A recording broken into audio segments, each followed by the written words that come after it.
আমি তো দেখি না যে পীরজাদারা দাঁড়িয়ে আজকে এইখান থেকে ভাতা বৃদ্ধির আওয়াজ তুলছে, একটা পীরজাদার বুকের পাটা থাকলে, মুসলমান সম্প্রদায়ের বুকের পাটা থাকলে চিন্ময় কৃষ্ণ প্রভুর কবে জামিন হবে তা নিয়ে প্রশ্ন করুক বাংলার মাটিতে।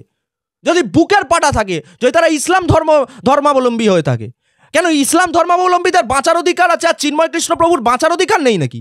হ্যাঁ, এখন যদি মনে করে থাকে যে আমরা জঙ্গি দৌরাত্ম্য চালাবো পশ্চিমবঙ্গের মাটিতে, কোনো সময় পীরজাদা ভাঙিয়ে, কোনো সময় মাদ্রাসা ভাঙিয়ে, তো সার্বিকভাবেই এটা হবে। দেখুন, জঙ্গি অনুপ্রেরণায় ইমাম ভাতা বৃদ্ধি হচ্ছে, একটা করে জঙ্গি উদ্ধার হচ্ছে, নাশকতার ছক কষছে যেই জঙ্গিগুলো, একটা করে জঙ্গি উদ্ধার হচ্ছে, তাই মমতা বন্দ্যোপাধ্যায় চাপে পড়ে এখন ইমাম ভাতা বৃদ্ধি করছে। তার কারণ হচ্ছে ভোট ব্যাঙ্কগুলো তো আস্তে আস্তে পুলিশের পকেটে কিংবা যে কোনো রকম অ্যাডমিনিস্ট্রেশনের পকেটে চলে যাচ্ছে। তো স্বাভাবিকভাবে এবার বাঁচাবে কে? এবার তো ইমাম ধরে বাঁচতে হবে। তো ইমাম ধরে বাঁচার লড়াইতে এখন ভাতা বৃদ্ধি। আপনাকে তো ব্যাপারগুলো জানতে হবে যে কেন ভাতা বৃদ্ধি হচ্ছে, কার স্বার্থে ভাতা বৃদ্ধি হচ্ছে। এবং দেখুন, এই প্রশ্ন তো ইমামরা বলছে ভাতা বৃদ্ধির জন্য, এবার মমতা বন্দ্যোপাধ্যায়কে তো এই ইমামদেরও সন্তুষ্ট করে রাখতে হবে।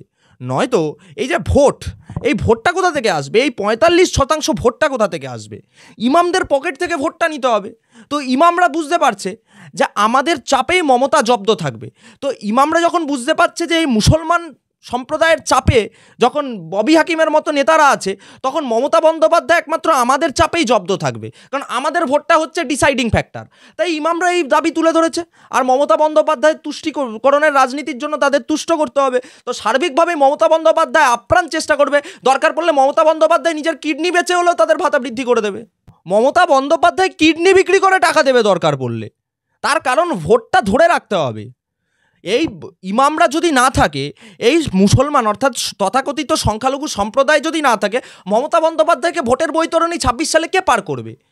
এমনি তো সার্বিকভাবে মমতা বন্দ্যোপাধ্যায়ের প্রশাসনিক থেকে শুরু করে একাধিক জায়গায় যে ব্যাপক ফেলিওর, ইন্টেলিজেন্স ফেলিওর, এগুলো বারবার প্রকাশ্যে চলে আসছে। পুলিশের ওপর পশ্চিমবঙ্গের মানুষের ভরসা উঠে যাচ্ছে। জঙ্গিদের গ্রেপ্তার করতে হচ্ছে, কাশ্মীরের STF কে নিয়েছে, মানে কাশ্মীরের STF এসে বাংলার মাটি থেকে জঙ্গি গ্রেপ্তার করছে। মানুষ মমতা বন্দ্যোপাধ্যায় প্রশাসনিক প্রধান হিসাবে ব্যর্থ হওয়ায় মানুষ মমতা বন্দ্যোপাধ্যায়ের উপর আস্থা রাখতে পারছে না, কারণ অন্ন বস্ত্র বাসস্থান মানুষের মৌলিক অধিকারে হস্তক্ষেপ করেছে মুখ্যমন্ত্রী মমতা বন্দ্যোপাধ্যায়। তো কার্যত এই যে ব্যাপক প্রকারে যে মুখ্যমন্ত্রীর ব্যর্থতা, মুখ্যমন্ত্রীর দপ্তরের ব্যর্থতা, এই ব্যর্থতা চাদরে ঢেকেও আড়াল করতে পারেনি মাননীয় মুখ্যমন্ত্রী এই পশ্চিমবঙ্গের মানুষের থেকে।